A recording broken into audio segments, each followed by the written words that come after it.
তথ্যের অবাধ প্রবাহের পাশাপাশি অপতথ্য থেকে সুরক্ষা পাওয়া জনগণের অধিকার বলে মন্তব্য করেছেন তথ্য সম্প্রচার মন্ত্রী জহিরুদ্দিন স্বপন। সকালে রাজধানী চীন মৈত্রী সম্মেলন কেন্দ্রে ব্রডব্যান্ড মেলার উদ্বোধনকালে তিনি এই মন্তব্য করেন। 3 দিনের এই মেলায় ইন্টারনেট সেবা প্রদানকারী প্রতিষ্ঠানগুলো তাদের পসরা সাজিয়ে বসেন। উদ্বোধনী অনুষ্ঠানে প্রধানমন্ত্রীর আইসিটি উপদেষ্টা রেহান এ আসাদ ও বিটিআরসির চেয়ারম্যান মেজর জেনারেল এমদাদুল বারী উপস্থিত ছিলেন। তথ্যমন্ত্রী বলেন, ডিজিটাল ইকোসিস্টেমের সুফল জনগণের কাছে পৌঁছাতে অংশীদারদের সম্মিলিত উদ্যোগ দরকার।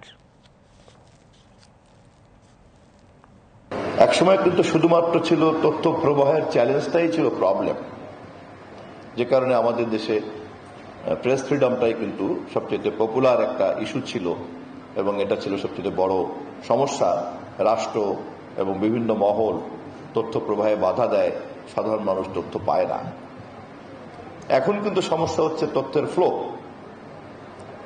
এখন কিন্তু অপতথ্য এবং ভুল তথ্যের হাত থেকে মানুষকে রক্ষা করা বা রক্ষা দেওয়াটাও কিন্তু এটা একটা অধিকার।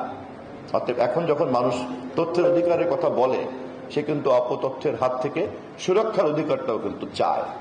ফলে এরকম পরিস্থিতিতে যখনই তাকে আমি মিস ইনফরমেশন থেকে ডিসইনফরমেশন থেকে সুরক্ষা দিতে পারবো না, অথবা এই বিষয়ে মনোযোগ না দিয়ে শুধুমাত্র অবাধ তথ্য প্রবাহের ক্ষেত্রেই যদি মনোযোগটা দেই, তাহলে কিন্তু দেখা যাবে যে অপতথ্যের এবং বিকৃত তথ্যের কারণে সমাজ, রাজনীতি, কাঠামো, অর্থনীতি সবকিছুতে একটা ভয়াবহ সমস্যা তৈরি হয়ে যেতে পারে।